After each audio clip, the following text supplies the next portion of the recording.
এমন যে হবে স্বপ্নেও কল্পনা করি পাং নাই। তো কেমন আছেন সবাই? আশা করুন ভালো আছেন। মুই শর্মিষ্ঠা আবারও হাজির হচ্ছে নতুন দিনে নতুন একখান গল্প শুনে গল্পখান শুনতে থাকুন। তো কুমড়েগুলো তো তুলি আনছি, আর কুমড়ের আগালগুলি একদম ডগ ডগা হয়ে গেছে, আর ঘন বৃষ্টিতে কিন্তু দেখার মতো হয়ে গেছে। তা মাও এক মুঠি কুমড়ের আগাল তুলি আনি দিছে, তো তারে চারটে বেছে নিলুম আর চারটে থুলুম। আর ওই পুঁইশাক গুলো তো কদিন থেকে মোর ঝোল খাবার মন গেছে, সেই পুঁইশাক বারবার ঠোং আর অন্য অন্য সবজি রান্ধতাম। তা আজকে পুঁইশাকটা মুখের মাপ নিয়ে কাটি ফেলাইলুম, আর সাথে দিয়েছিলাম 2টা আলু।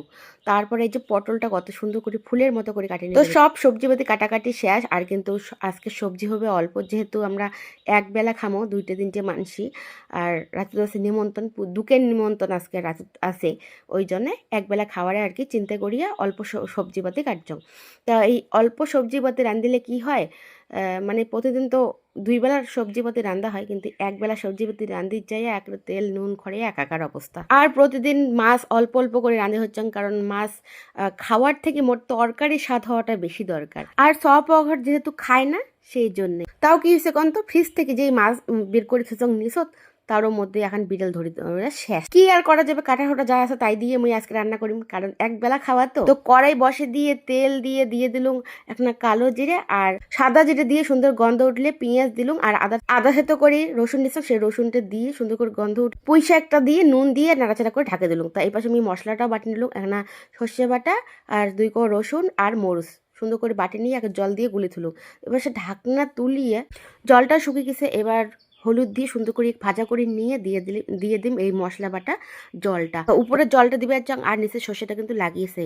তো দেওয়ার পর টকবক করে ফুটে উঠলে দিয়ে দিলুম এই যে মাছও ওখানে আছে আর কাঁটাটাও আছে দিয়ে দিলুম।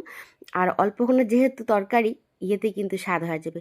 তো হয়ে গেছে, এবার নামিয়ে নিলুম। নামা নেওয়ার পর সেই কড়াই দিয়ে দিলুম তেল দিয়ে রসুন থেতো করে দিয়ে দিলুম, আর সুন্দর গন্ধ উঠলে রসুনের ভাজা গন্ধ উঠলে দিয়ে দিলুম এই কাটি রাখা কুমড়ো শাকটা দিয়ে ঢাকনা নুন দিয়ে ঢাকি দিলুম। ঢাকনা খোলার পর আর ওখানে রসুন দিলুম, আরও নাড়াচাড়া করে ঢাকি দিলুম। ঢাকি দিয়ে দেখো কত সুন্দর এখানে জল আছে অল্পক্ষণা, এই জলেতে এখানে তেল দিয়ে সুন্দর করে নাড়াচাড়া করিয়ে হয়ে গেছে প্রায়। এবার নামিয়ে নেওয়ার পর্ব দেখো কত সুন্দর জলটা শুকিয়ে গেছে। এবার নামিয়ে নিলুম। নামিয়ে নেওয়ার পর দেখো টাটকে টাটকে একদম সবুজ সবুজ দেখা যাচ্ছে। তো কড়াইয়ে তেল দিয়ে দিলুম নুন দিয়ে এই পটলগুলো দিয়ে দিলুম, সুন্দর করে ভাজা করে নিয়ে এই কিন্তু মশলা দিয়ে কষে নিম, কারণ বেশি তরকারি নয় আর অল্প তরকারি না, ভাল করে রান্নার চেষ্টা। তো এবার কড়াইয়ত কালো জিরে ফোড়ন দিয়ে দিলাম একটা এলাচ, তারপর পেঁয়াজ রসুন আদা শুকনো লঙ্কার গুঁড়া আর জিরের গুঁড়ো সুন্দর করে মিশমিশ করে বাটি নিয়েছি, সেই মশলাটা দিয়ে দিলাম।